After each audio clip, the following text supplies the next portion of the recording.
बहुत समय पहले एक राज्य में एक न्यायप्रिय राजा रहता था। उसके महल के पीछे एक सुंदर बगीचा था। उस बगीचे की देखभाल एक ईमानदार माली करता था।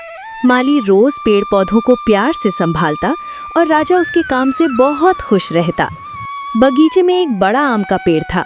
उस पे ढेर सारे आम लटक रहे थे, कुछ पके हुए मीठे और कुछ कच्चे खट्टे।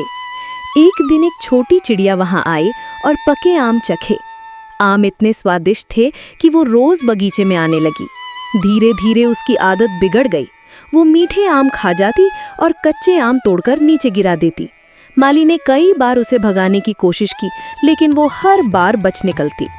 थक हार कर माली राजा के पास गया और बोला, महाराज, ये चिड़िया रोज आम खराब कर रही है। मैं इसे रोक नहीं पा रहा। अब आप ही कोई उपाय बताइए। राजा ने खुद चिड़िया को पकड़ने का निश्चय किया। अगली दिन वो आम के पेड़ के पास छिप गया। जैसी ही चिड़िया आई और आम खाने लगी, राजा ने तुरंत उसे पकड़ लिया।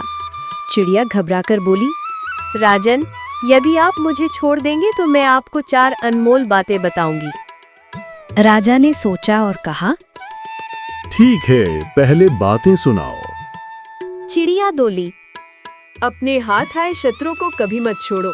असंभव सी लगने वाली बातों पर भरोसा मत करो। जो बीत गया उस पर पछतावा मत करो। राजा ने उत्सुकता से पूछा, और चौथी बात? चिड़िया बोली, राजन, चौथी बात बहुत गहरी है, लेकिन आपने मुझे बहुत कसकर पकड़ा हुआ है। जरा ढीला कीजिए, तभी बता पाऊंगी। जैसे ही राजा ने पकड़ ढीली की, चिड़िया उसके हाथ से निकल गई और पेड़ की ऊंचाई पर जा बैठी। वो हंसते हुए बोली, राजन, चौथी बात ये है कि केवल सुनने से कोई ज्ञानी नहीं बनता।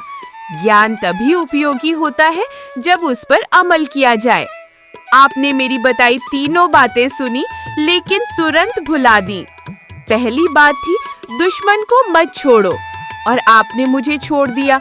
दूसरी बात थी, असंभव पर भरोसा मत करो, और आपने चौथी बात के नाम पर मेरी चालाकी मान ली। तीसरी बात थी कि बीते पर मत पछताओ, और अब आप मेरे छूट जाने पर पछता रहे हो। इतना कहकर चिड़िया उड़ गई और राजा केवल पछताता रह गया। इस कहानी से हमें ये सीख मिलती है कि केवल ज्ञान सुन लेना पर्याप्त नहीं है, उसे जीवन में अपनाना ही असली बुद्धिमानी है।